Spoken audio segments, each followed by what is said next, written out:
अस्सलाम वालेकुम नाज़रीन, मैं हूं शनीला अम्मार और मेरे साथ मौजूद है ज़हीर अहमद और आप देख रहे हैं हमारा प्रोग्राम टाकरा। आज हम बात करेंगे सियासी सूरत हाल के अंदर बहुत ज़्यादा तब्दीलियां आज उसमें आई हैं। किसी का करियर आज खत्म हो रहा है, किसी का करियर कल शुरू हो रहा है। कौन है जिसका करियर खत्म हो रहा है, कौन है जिसका करियर कल स्टार्ट होगा।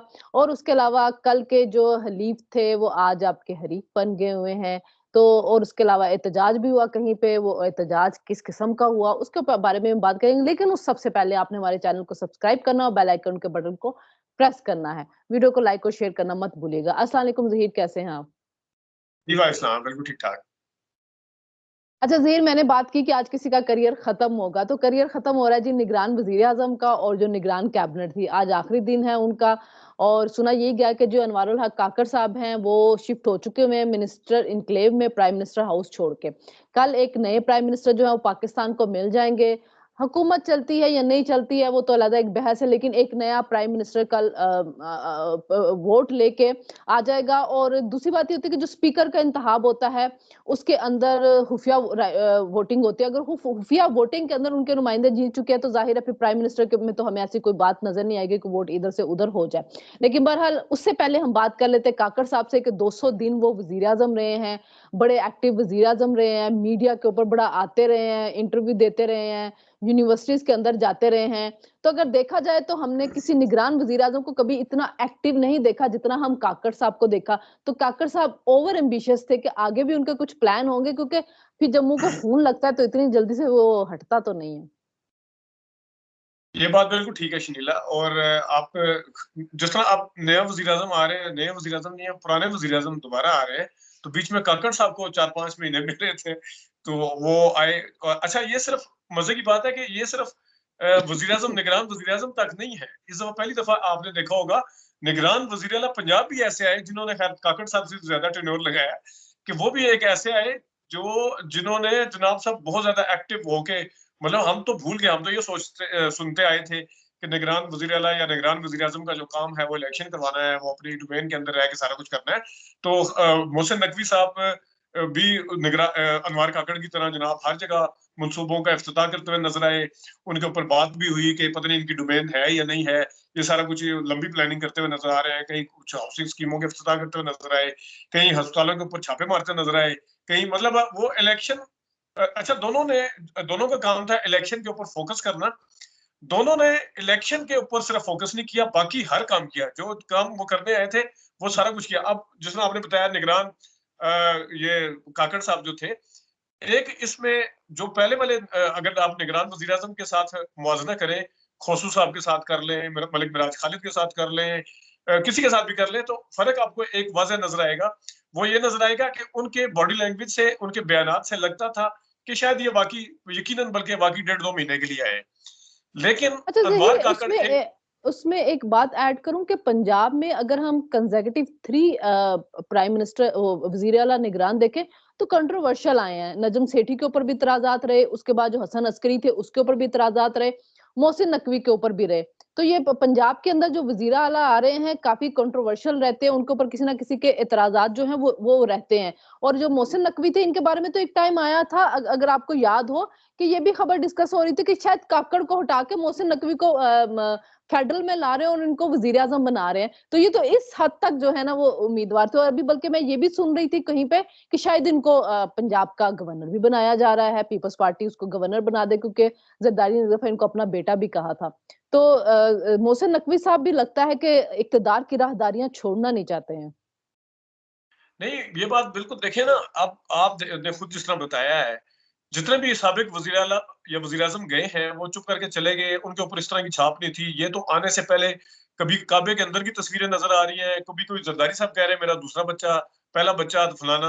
तो फिर उनकी हरकतों से भी इस तरह लगा जिस तरह के ये एम्बिशियस हैं। अच्छा दोनों के पॉइंट ऑफ व्यू से देख लें, अनवर जितने भी आज तक आए हैं सब एक नजम सेठी साहब वज़ीर आला बनने से पहले वो क्रिकेट के बोर्ड के चेयरमैन थे। आपको याद होगा 2015 में जब यहाँ पे पीएसएल शुरू हुआ था तो उसका क्रेडिट नजम सेठी साहब को जाता था।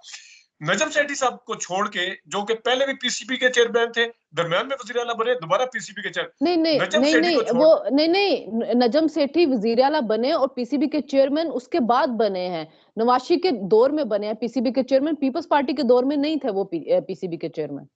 मैं मैं वही कह रहा हूँ ना कि जब हाँ पीसीबी के चेयरमैन बाद में बने, लेकिन वो बाद में बने, बिल्कुल आप सही कह रही हैं। वजीर आला हाँ पहले बने थे। सही कह, अच्छा नजम सेठी को छोड़ के, क्योंकि उनको ज़ाहिर पीएसएल का क्रेडिट जाता है और भी बड़े क्रेडिट जाते हैं, वो मुतनाज़ा अच्छा के ऊपर तीन मैं बाद में आता हूँ। सहाफी जहीर एक और चीज भी नजर आ गई कि तीनों अगर कंट्रोवर्शियल थे तो तीनों का सहाफत से ही, मीडिया से ही ताल्लुक था। नजम सेठी का भी, हसन अस्करी का भी और मोहसिन नकवी का भी। ये भी एक बड़ी सिमिलैरिटी आ रही है इनमें। और सोलंकी साहब भी बीच में ऐड कर ले कर नहीं नहीं चले। मैं वजीर हाँ आला की बिल्कुल, बात कर रही हूँ। हाँ ये बात ठीक है। और देखें, जो हमारे उस्तादों में से सारे शामिल हैं साफ़ी ज्यादातर, उनको भी ऑफर हुई है इस तरह की, उन्होंने कभी इस तरह की ऑफर को ऑनर नहीं किया। और नहीं हमें फिर किया। पता चला कि इस तरह के ओहदे लेने वालों की कोई इज्जत नहीं होती, वो खा निचले लेवल के ऊपर वजारतें ली हो या हाई किसी सूबे की सरबराही ली हो, ये बात ठीक है। अच्छा मैं दोबारा अगर उस तरफ आता हूँ अब वो कि नजम आपने सेठी साहब, आपने जिक्र किया ना, जो हमारे उस्ताद को जब ऑफर हुई थी तो उन्होंने इनकार किया, तो उसके बाद वो आए थे, वो एग्जैक्टली नवाए वक्त वाले कौन से थे सहाफी, आए सहाफी ही थे वो भी, जिन्होंने सबसे पहले रेहाम खान की डिवोर्स की खबर दी थी। मुझे अब नाम जहन में नहीं आ रहा, तो हाँ वो हाँ आए थे आरिफ उस पे। निजामी, आरिफ निजामी, आरिफ निजामी आरिफ साहब वो निजामी। आए थे। ठीक ठीक ठीक, हाँ जी, नजम हाँ सेठी का क्या अच्छा कह रहे थे आप? मैं एक और चीज मैं ये कह रहा हूँ कि जितने भी आए निगरान वजीरे, बेशक वो मोइन कुरैशी थे, मलिक मिराज खालिद थे, खोसू थे, पीछे से शुरू हो जाए, नासरुल मुल्क भी बने, लेकिन नासिरुल मुल्क भी बने। सब सब जो थे ना, वो सबको पता था कि ये निगरान अपने कंडक्ट की वजह से भी निगरान थे। थोड़ा बहुत इख्तलाफ हो जाता है, हर जगह होता है। सबका पता था कि ये आने वाले दिनों के बाद में, यानी कि रिटायर होने के बाद भी शायद आपको कहीं नजर नहीं आएंगे, और वो वाकई नजर नहीं आए शायद नजम सेठी को छोड़ के। लेकिन इस वक्त निगरान वजीर आजम अभी उतरे नहीं है, और इनके आने की इनके पहले से पता है कि ये इनको वहां पे लगाया जाएगा, वहां पे लगाया जाएगा। इसी तरह मोहसिन नकवी का आपने बता दिया कि वो जनाब गवर्नर बनने के लिए भी तैयार बैठे हुए हैं, वो पीसीबी का ओहदा तो पहले लेके चलिए। बैठे हुए हैं। तो इस तरह की जो एक नजर आई है, और फिर इनके कंडक्ट से भी कहीं नजर नहीं आया। ये अनवार काकड़ के ऊपर अगर आए, तो अनवार काकड़ साहब ने वो काम किए, यूनिवर्सिटी में जाने वाला इनका काम नहीं था उस तरह से, लेकिन इन्होंने शायद किसी ने मैंडेट दिया हुआ था या जो भी था कि वो ये करेंगे, और उधर जाके भी ये कर वो कर, फिर इंटरव्यू भी इन्होंने बड़े अग्रेसिव मूड में दिए। लगता नहीं था कि ये निगरान वजीर आजम है, लगता इस तरह था जिसने 5-10 साल का मैंडेट लेके आए हुए। अच्छा तो जहीर, ये इसमें हाँ, इसमें एक चीज ऐड करूं कि जिस वक्त निगरान वजीर आजम का भी कहीं पे भी नाम नहीं आ रहा था, तो हमारे एक कुलीग है बड़े बाखबर साहबी, मैंने उनसे पूछा कि बताएं जी निगरान वजीर आजम कौन आ रहे, क्योंकि आपने कहा था कि किसी बड़े सूबे से नहीं आएंगे। मुझे कहते पिछले निगरान वजीर आजम का क्या नाम था? अच्छा मेरे जहन में नहीं नासरुल मुल्क का नाम आ रहा था। मैंने कहा मुझे कहते उससे पिछले का क्या नाम था? तो मैंने कहा उनका नाम शायद खोसू था, को बूढ़े से बुजुर्ग से देखा था, देखा मैटर ही नहीं हाँ, करता कि निगरान वजीर आजम जो होते हैं ना उनके क्या फर्क पड़ता है उनके नामों से, लेकिन नहीं, काकड़ साहब ने आके हमें बताया कि नहीं, निगरान वजीर आजम भी अहम होते हैं। मतलब हमारे जहनों में, मैं सहाफी हूँ, मेरे जहनों में नाम नहीं आ रहे थे, तो आम आवाम के क्या आएंगे, लेकिन आज आम आवाम को भी पता था कि निगरान वजीर आजम कौन है। इतने ये एक्टिव रहे हैं और इतने अरे ये अपने आप इतना को एक्टिव। अच्छा मैं यहाँ एक छोटा सा एक बड़ा जबरदस्त मैं अपने दोस्त का लतीफा एक बता देता हूँ। मैं मेरा दोस्त कहता है यार, पहली दफा ऐसा हो रहा है कि शहबाज शरीफ साहब के आने की खुशी नहीं है, क्योंकि पहले भी वज़ीर आज़म थे, लेकिन काकड़ के जाने की बहुत खुशी हुई है। ठीक हो? तो मतलब इस हद तक वो, हाँ, इस हद तक वो उन्होंने अपने आप को कंट्रोवर्शियल भी कह लें आप, और अपने आप को अग्रेसिव इस हद तक किया हुआ था। और ओवर सबसे बड़ी एम्बिशियस बात है थे, कि उनके ओवर ऊपर, एम्बिशियस थे। हाँ, उनके ऊपर किसी का लाडला बच्चा होने की भी जो छाप लगी थी ना, इस वजह से लोग जो है वो फिर इस तरह की बातें कर रहे हैं। इस सिलसिले में आपको याद होगा कि गरीदा फारूकी ने सब जब उनसे ये बात कही थी, तो आगे से उन्होंने कहा था ये बात तो आपके बारे में भी कही जाती है। लेकिन एक एक बात थी करेक्ट। जहीर, काकर साहब में, कि उनको चीजें हैंडल करनी आती थी, विट भी थी, और सवालों के जवाब वो दे लेते थे। इस मामले में वो कॉन्फिडेंट थे कि वो आप जब उनसे कोई बात होती थी या उनके ऊपर कोई पॉइंट मारा जाता था या कुछ, तो चीजों को हैंडल कर लेते थे। ये चीज उनमें थी एज अ पॉलिटिशियन, के उनको चीजें बेहतर से मैनेज करनी आती थी। अब हम आते हैं, हमने उनका कर लिया, फौरन अचकजई साहब की तरफ आते हैं। इमरान खान साहब उनके बारे में जो कुछ माजी में बोलते रहे हैं, कल हमने बात की कि एक खबर आ रही है, लेकिन वो खबर सुबह तक उसकी तस्दीक होगी जब वहां से कागजात जमा करवाए गए। तो क्या ये इमरान खान, पीटीआई वगैरह, मुझे तो ऐसा लग रहा है जैसे वो एक मैसेज देना चाह रहे हैं कि जी हम मौलाना फजल रहमान के पास भी गए, जिनके पास स्ट्रीट पावर है। जमात इस्लामी भी जो है वो भी हमारे साथ मिली हुई है धांधली के लिए, स्ट्रीट पावर है। अचकजई जो एक बिल्कुल मुख्तलिफ रखते हैं, उनको हमने अपना सदारती उम्मीदवार, हालांकि इसमें अचकजई की जो है वो जीतना नहीं है, उन्होंने सबको पता है कि अचकजई नहीं बन सकते हैं। ये सिर्फ क्योंकि अगर कोई बन सकता होता तो मेरा नहीं ख्याल कि इमरान खान अचकजई को फिर वो ओहदा देते। ये होता भी है क्योंकि हमने अगर आपको याद हो कि मुशर्रफ के टाइम के ऊपर जस्टिस वजूद्दीन को बनाया गया था, उनके मुकाबले में खड़ा किया गया, तो सबको पता था कि जस्टिस वजूद्दीन नहीं बन सकते हैं, और पीपल्स पार्टी ने तो अब्सटेन भी किया था, वोट नहीं दिया था। तो शायद इमरान खान ये मैसेज देना चाह रहे हैं कि भाई सब मुख्तलिफ ख्यालात के जो लोग हैं, जो एस्टेब्लिशमेंट को टफ टाइम दे सकते हैं, मैं तो उन सबके साथ बना के रख रहा हूँ। नहीं, ये बात दुरुस्त है। देखिए, एक तो ये बात ठीक है, इसमें नंबर उनके पास नहीं है, महमूद खान अचकज़ई मतलब कामयाब नहीं हो सकते। एक ये बात अपनी जगह पे दुरुस्त है।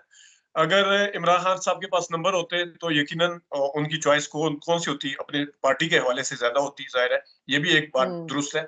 लेकिन एक चीज़ अहम है, वो ये है कि आपको याद होगा कि अली मीन गंडापुर को जिस टाइम उन्होंने नॉमिनेट किया था, कुछ स्पेकुलेशन ये थी कि शायद ये बाद में आके अपनी इसको अब पहला वाला नामज़द उम्मीदवार ये है, बाद में शायद कोई और हो जाएगा। इस तरह का तजुर्बा, इस तरह का आपने देखा भी होगा कि आकिबुल्लाह को स्पीकर बनाया गया, केपी का नामज़द किया गया। उन्होंने सुना है अपना सामान भी स्पीकर हाउस में शिफ्ट कर लिया था। उन्हें सामान वहां से निकालना पड़ा बाद में, जब ये स्वाति साहब को स्पीकर किया गया। लेकिन अली मीन गंडापुर का डे 1 से था और उनको बनाया। तो इमरान खान साहब ने आपने हमने यहाँ पे आगे बात भी की थी, आपको याद होगा कि मैसेज दिया गया है उस तरफ से एक किस्म का। तो जो अचकज़ई साहब है, बेशक इनको वोट नहीं पड़ सकते, नहीं पड़ेंगे। माजी के जो इमरान खान साहब के बयानात थे वो भी एक तरफ रखें, लेकिन जो कल उन्होंने तकरीर की है और उस तकरीर के साथ साथ एक तो उस मीडिया पे भी दिखाया गया है, उस तकरीर में जब उन्होंने कहा कि इमरान खान साहब को अवाम ने वोट दिया है, आप बीच में से हट जाएं और ये आईनी उसकी खिलाफवर्जी है, तो मेरे ख्याल में ये इमरान खान साहब के लिए इससे बड़ा जुमला पिछले 1 साल में शायद ही किसी ने बोला हो। लेकिन तो ज़हीर, अचकज़ई साहब के लिए भी इमरान रियाज़ खान ने बैठ के व्लॉग करके कहा था कि ये हारे हुए हैं, ये अपनी सीट नहीं जीते हुए। तो अगर अचकज़ई साहब के बारे में भी ये बात कही जा रही है कि आप अपनी सीट नहीं जीते तो फिर उनको भी अपनी सीट छोड़ देनी चाहिए, अगर वो वाक़ई समझ रहे हैं कि इमरान खान के साथ कोई धांधली हुई हुई है तो। पीटीआई का तो हाँ, कहना वो तो ये है ना बिल्कुल कि ये ठीक भी है। धांधली से जीते हैं। अच्छा, अच्छा, जितने सवालात अब ये उठ रहे हैं ना कि इमरान खान साहब माजी में क्या बयान देते रहे अचकज़ई के हवाले से, जितने सवाल ये उठ रहे हैं, उतने ही सवाल अब ये उठ रहे हैं, जितनी तारीफें नवाज शरीफ साहब ने अचकज़ई की पिछले 8 साल में की हैं, बशमूल लंदन में 4 साल रहने के टाइम पे भी जितनी तारीफें उन्होंने की हैं और जितनी जरदारी साहब के खिलाफ वो बोलते रहे हैं, अब वो देखें, वो भी एक बातें उठ रही हैं कि अचकज़ई जिनकी तारीफें करते थे, नवाज शरीफ साहब उनको वोट नहीं डाल रहे होंगे। नवाज शरीफ जाके वोट डाल रहे होंगे सदर आसिफ जरदारी साहब को। तो ये भी बातें हो रही हैं, खाली ज़ाहिर ये है नहीं कि ये इमरान खान साहब की हाँ, तरफ से। सियासत में मैंने पहले ही इंट्रो में भी कहा था, हरीफ हलीफ बन रहे हैं, हलीफ हरीफ बन रहे हैं, तो बस ये ऐसे मामला सियासत में चलते हैं। चले अब हम चलते हैं थोड़ा-सा मौलाना फजल रहमान की तरफ। नवाज शरीफ गए, जाके उनसे मिले, बड़े अच्छे विजुअल्स वहाँ से आए। कल मौलाना के बारे में अभी तक कोई उनकी पार्टी से कोई बयान नहीं आया कि वो कल क्या करेंगे? क्या वो शहबाज शरीफ को वोट डालेंगे कि नहीं डालेंगे? क्योंकि बलूचिस्तान के अंदर हमने देखा है कि सरफराज बुगटी के मुकाबले में कोई नहीं आया, 41 के 42, 56 में से 41-42 वोट उन्होंने लिए हैं और वो बड़े आराम से वज़ीर आला बन गए हैं। जो स्ट्रीट पावर है वो मौलाना फज़ल रहमान के पास पीटीआई से ज़्यादा है। मौलाना जब अपने बंदों को निकालता है तो आपको पता है मदरसे के लोग जो होते हैं बड़े डेडिकेटेड होते हैं। वो जिस तरह से फिर निकलते हैं फिर उनको वापस भेजना बड़ा मुश्किल होता है, सिवाय मौलाना के कोई नहीं भेज सकता। जैसे ताहरुल कादरी के जो बंदे होते हैं, आपको भी याद है, हमें भी याद है, हमने ताहरुल कादरी के यहाँ पे धरना जो ज़रदारी के दौर में हुआ था, कड़कती हुई सर्दी थी और इतनी सख्त दिसंबर जनवरी जनवरी था, की बिल्कुल मुझे भी जनवरी याद। था, सख्त सर्दी, बारिश, वो अपने हीटर वाले कंटेनर में बैठे होते थे और उनका जो नीचे बाहर ठिठुर रहा होता था वर्कर बारिश में से, लेकिन वो उसके खिलाफ कुछ नहीं बोलता था और वो बैठा रहता था। मौलाना का वर्कर भी इसी तरह से है। तो क्या नवाज शरीफ गए वाकई वोट के लिए या मौलाना से ये कहने के लिए गए हैं कि आपने धरने या एहतजाज नहीं करना? अच्छा देखिए, ये बड़ी अहम बात है मौलाना फजल रहमान, क्योंकि नवाज शरीफ साहब के हवाले से खबरें भी आई थी कि नवाज शरीफ साहब से मुलाकात नहीं हो सकी थी उस वक्त, आपको याद होगा। फिर मौलाना साहब ने नवाज शरीफ साहब के हवाले से एक पॉजिटिव वो बातें की थी, लेकिन शहबाज शरीफ साहब के हवाले से उन्होंने नहीं की थी। देखिए अभी उन्होंने कोई धरने या अच्छा एहतजाज का ज़हीर इस टाइम सिर्फ फॉर ऐलान। एक बात पूछ लूँ मैं, भूल ना जाऊँ। मौलाना के बेटे का वलीमा था या कहाँ, क्या था जहाँ पे ज़रदारी साहब आए थे, नवाज शरीफ नहीं आए थे? मौलाना के बेटे का वलीमा था क्या वो? जी, जी, बिल्कुल, बिल्कुल, बिल्कुल। ये उनके बेटे का वलीमा हुआ था और हुँ। क्योंकि एक तो उनके गुलाम अली साहब उनके समधी हैं, लेकिन वो पहले से हैं, वो पहले उनकी बेटी और उनका, लेकिन अभी जो हुआ है वो उनके बेटे का हुआ है, बिल्कुल। और उसमें नवाज शरीफ साहब नहीं थे। ज़रदारी साहब थे, ज़रदारी साहब वहाँ थे। उनकी कोई बातें भी मशहूर हुई थी, आसिफ ज़रदारी साहब की बड़ी ज़ुबान ज़द-ए-आम हुई थी, पता नहीं हाँ। जर्नल्स को लेके, फैज़ वगैरह को लेके। लेकिन खैर अ, इस वक़्त उन्होंने कोई अनाउंसमेंट उस तरह से नहीं की हुई। उन्होंने मुस्तकबिल का ज़रूर कहा होगा कि ऐलान वगैरह किया होगा कि हम एहतजाज कर सकते हैं, सड़कों पे, गलियों पे आ सकते हैं। तो मेरा नहीं ख़्याल कि नवाज़ शरीफ साहब को, क्योंकि जब उन्होंने कोई एहतजाज का ऐलान उस तरह से नहीं किया कि नवाज़ शरीफ साहब को इस टाइम जाने की ज़रूरत थी, वो सिर्फ़ एक तो इस वज़ह से मिलने गए, उन्होंने शिकवा किया था कि एक जेस्चर अच्छा जाएगा, इस वज़ह से। दूसरा, हो ना हो वो शहबाज शरीफ साहब के लिए वोट माँगने के हवाले से गए हैं। दोनों तरफ से अभी चुप खामोशी है। वैसे तो मौलाना साहब के ट्रैक रिकॉर्ड को देखते हुए कुछ भी मुमकिन हो सकता है, लेकिन मेरा अभी तक ख्याल ये है कि मौलाना साहब शहबाज शरीफ साहब को वोट नहीं डालेंगे कल। चलें जी, ये तो अब कल का हमारे सामने आ जाएगा कि मौलाना साहब वोट डालते कि नहीं डालते, सड़कों पे एहतजाज होता है। आज पीटीआई ने भी की थी। ज़हीर साहब को लग रहा है कि बड़ा अच्छा एहतजाज हो गया। मुझे तो एज़ सच कोई ख़ास विजुअल नज़र नहीं आए हैं एहतजाज के, कि बहुत बड़ा नहीं, कोई नहीं, देखिए एहतजाज हुआ। शकीला, उसमें एहतजाज में 2-3 चीज़ें बड़ी अहम है। एक तो लाहौर या सरगोदा की मैंने कुछ फुटेजेस देखी, पिंडी की, नोइंगली कि बारिश हो रही है, वहाँ पे लोग आए हैं, क्योंकि ये देखिए, ये कोई उस तरह का एहतजाज नहीं था कि किसी ने एक जगह जमा होना था। हर बंदे ने, हर हलके वाले ने, जिनको शिकायत है कि वहाँ पे धांधली हुई है, उन्होंने अपने एरिया के अंदर एहतजाज करना था। और माल रोड के ऊपर भी जिस तरह यहाँ पे समाविया ताइब वगैरह ने किया, पिंडी के अंदर बारिश हो रही है, ऊपर आप देख सकती हैं। लेकिन ये चीज़ अहम नहीं है। अहम चीज़ ये है, एहतजाज हुआ है, उसका ठीक है, उसकी बज़ हुई है, लेकिन अहम चीज़ ये है कि आज के एहतजाज को मेन स्ट्रीम मीडिया ने दिखाया है। मैं जिस तरह कल वो मैंने हर आपसे बात एहतजाज की को थी कि दिखा नहीं, ज़हीर उनके नहीं, हर नहीं, नहीं, नहीं, एहतजाज को नहीं, इलेक्शन सुने, से पहले सुने, भी सुने, दिखाया गया मैं है। ना, ना, ना, ना, पूरे-पूरे दिन की फुटेज ना, चली ना, है। ये बहुत सुन ले, टाइम से बदल गया हुआ है। मैं बदल गया हुआ है, बहुत टाइम मैं से आपको, मीडिया दिखा रहा है। मीडिया ने, देखिए बहुत टाइम के बाद, उसके बाद जब से इलेक्शन हुए हैं, उसके बाद तो एहतजाज उस तरह का कोई हुआ नहीं जो दिखाते। इलेक्शन से पहले जो सूरत-ए-हाल थी वो, और अचकज़ई साहब की जो तकरीर दिखाई गई है वो, वहाँ से आपको मीडिया, मेन स्ट्रीम मीडिया के ऊपर जो जिस किस्म की कोई दबाव थे या सख्तियाँ थी, वो हटती हुई नज़र आई है।